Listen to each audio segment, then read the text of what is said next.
Okay, so the purpose of this session, and thanks for staying with it, is to talk about resilience. I've been particularly interested in this subject for a long time. And the only reason I think, or one of the reasons for any success I had getting raised up to a management position in IT and things like that, was often due to resilience, not giving up. So I've been very interested in this, and I've been reading about the subject, and I hope that some of these suggestions might help us and anyone watching in the future with ideas for motivation, productivity, and growth. So for me, the foundation is about the mindset. And one of the things I've been looking at is identifying limiting beliefs. We often face fears as writers about things like imposter syndrome. Are we really good enough to be the type of writer we want to be? Of course, our fear of rejection and doubts, real doubts about our talent. So I believe our future begins in our mind. Now, I know there's a lot of woo-woo stuff about this, about putting ourselves forward and how we see about ourselves, and various mystical books about this. But I think there's something in it, no smoke without fire. There's something in the idea about uh, limiting beliefs. And I've read some management books about this as well. And it can affect teams as well as individuals, where people have beliefs inside them which stops them reaching out, stops them taking risks, stops them going the next step. So what I'm suggesting is not just a woo-woo side, which is about visualization and having a vision board, but also planning, because the visualization is also about planning. When I got published by HarperCollins, I did actually have a vision board in advance of that. So I think it helped. And it helped because it kept me focused. I don't think the board in itself does anything, obviously. It's not something mystical. I had a document which had pictures of what I wanted to get. And I don't think the document did it, but it helped something in my mind to keep me focused on where I wanted to go. So if you're the type of person who thinks you can make a vision board, if you can make a vision document or a calendar or something which has images of where you want to be, it can help to keep you focused. So this part of creating a clear mental image can be useful. And you can start a physical or even an online planning or vision board so you can see what the future could hold. I also believe, and this is pretty common in all works of life, that SMART goals work. Breaking down the larger goals of having a book finished or having it published or whatever you want to do, being a success with that book, can be broken down into specific, measurable, achievable, relevant, and time-bound steps. And there are whole books about the whole area of SMART goals. But just think about that, whether you can break down your goal into steps.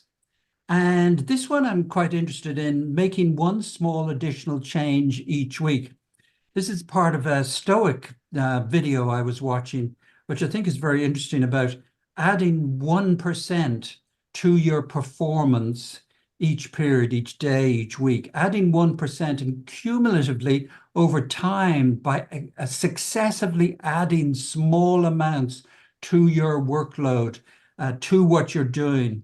Then you can have a significant change over time without actually having to take it all on board in the first instance. So I found that quite useful. One of the things I've been doing recently is doing a writing session in the early evening at 6:30. Previously at 6:30 in the evening, I would feel like, oh, I have to take a break now. I couldn't do it. I've had a long day's work. But I've been going to a writing meetup here in Dublin, which starts at 6:30 in the city centre. And because I'm surrounded by people who are all doing the same thing, I can write for 45 minutes. So that started me occasionally doing that 6:30, 45-minute slot on other nights as well, early evenings as well. So if you think about your time schedule, you can think, okay, my normal time is in the morning or the afternoon, Could I add 15 minutes or 45 minutes at another period? Would being with other people who are doing it help as well? So that's something to think about, changing your schedule to accommodate a little bit more. A learning plan is also important, and I'm constantly learning. Continuous education has been identified for a long time that this is what we all need to do, no matter where we are. And I look forward in my 90s to doing my best work in my 90s. I remember a famous Japanese artist who said she created her best work in her 90s. So that's what I'm looking forward to. So we identify areas where we need growth, whether it's in craft or plotting or marketing. And there are a lot of resources now available. YouTube has some stunning material. I've been listening to some old American novels, Edgar Allan Poe, on YouTube, which are completely available free of charge on YouTube, and some excellent writing guides from a whole range of people. Listening to one today from Richard Power, the author of the Overstory Pulitzer Prize-winning novel, which I read and found brilliant. But there's a huge range of free material, and I've started listening as I do my morning walk to bring something in. I can't listen to it every day, but I find it useful, and free is always good. Lots of writing sites, and there are other places. So continuous education and not stopping, not letting our mindset, I've learned enough, could be a belief, not letting that belief stop us from learning more. Of course, time blocking for learning is important. Setting aside time each week dedicated to improving our craft, whether it's that period in the morning on your walk, listening to a podcast. I've started walking up and down the corridors. If you're in a big apartment block, I don't know, I'm in a big apartment block, and I can walk up and down and even run some of the corridors, trying not to disturb too many of the other residents. But I can do that and still listen. So I get my exercise, keep me alive. So I get my exercise and get some learning in at the same time. So there's various things we can learn: craft, plotting, storytelling techniques. This is a big area, the whole writing area. There's lots of things for us to learn. Accountability can help as well on our journey to resilience. Writing communities, join writing groups in person or online. The International Dublin Writers Festival, is part of that writing community. You can commit and you can say you're committed to finishing something. You can tell us about what your journey is. If you're watching this later, hopefully you'll do that, put that in as a comment on this YouTube video, or we can talk about it after this section. Writing communities is important. Public commitment. Announce your writing or learning goals to friends, family, or on social media to create external accountability. And you can put your hand up and speak about them in the sessions we're going to be doing every month. Self-discipline and time management. I'm sure everybody's heard of the Pomodoro technique, which is about setting aside a 25-minute focused period where you can do a sprint, a writing sprint, followed by a 5-minute break. I find I can do a bit more. I can do a bit more than that, but I think it's important that we stop, take a break, and we can use alarms and boundaries to make sure that we're not going too far, we're not pushing ourselves too much. I think it's important that we avoid perfectionism, and we don't have to edit while we're writing, that we can make a rough draft and know that editing comes later. Just let the ideas flow, and let's not self-criticize. Let's try and cut down. I know you can't get away entirely from self-criticism, but it's important that we don't let it take us over. So after that, there's tracking and reflecting on progress. So you can keep a progress journey part of your workbook, or part of your what you're working on, your calendar. You can have a progress element to it. You can keep a writing journey to reflect on your writing habits, the challenges and achievements you're making, and record your milestone and any rewards you're giving yourselves.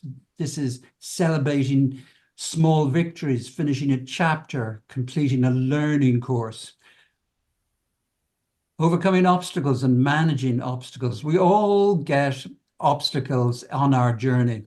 And one of the things that I found interesting from my research in this area is about reframing failure. And we all face, and I've been through things where a particular book doesn't sell, or a whole series doesn't sell very well. And part of our process can be to understand that that failure is not a long-term failure, but part of our learning process about how to write better. And every failure is a step on your final journey, getting you to where you're going to go on your final journey. So you can reframe things. This is this thing about your mindset. If a book hasn't done well, where do you go next? And for me, that's always about the next project.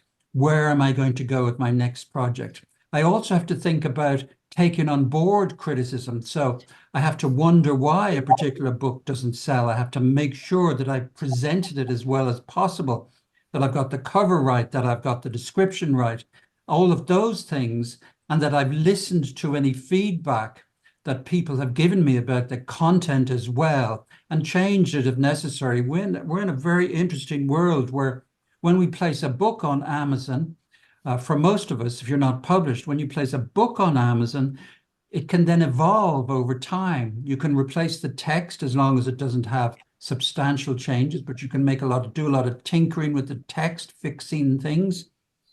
And you can change the cover, and you can change the description.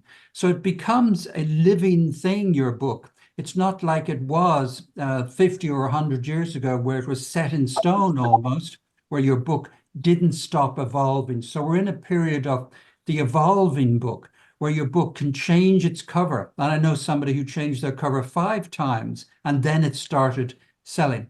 So failure can be reframed as a process either for that book, if there's opportunities to change it, or a process of improving our writing and moving forward to the next step. And I think this is part of this positive mindset, looking at things as a positive, that we can see a positive in everything that happens. So fear management is one of the other aspects, and that's something for ourselves, which we can help by looking at the tasks we have to do, breaking them down into short, perhaps uncomfortable tasks related to writing. That'd be the studying thing, perhaps, or reading about some aspect of writing, or marketing or promotion. There are key actions which can help us. This is much the same as we've been talking about: daily writing habits, engaging with learning, tracking our progress, prioritize our mental well-being. So we've got to make sure that we're looking after ourselves, that we're giving ourselves breaks, that we're giving ourselves treats. For me, reading the New York Times or reading the Financial Times on a Saturday, that's a treat I allow myself, and gives me something, a break, like being on holiday. Reviewing our plans monthly or quarterly, adjusting our goals and working with the group. And nearing the end, our long-term tips: monthly adjustments, annual goal resets at the end of each year, which we're coming up to. Set 1 or 2 big goals, break them into smaller tasks, and stay inspired. And you can use reading. We can find books. One of the things I'm going to quote you now on this reading thing is a quote I really love, some Soren Kierkegaard, which is, "If I were to wish for anything, I should not wish for wealth and power, but for the passionate sense of what can be, for the eye which ever young and ardent sees the possible." So I find that inspiring, that particular quote about possibility, and it is something which drives me, which is about there's always a possibility.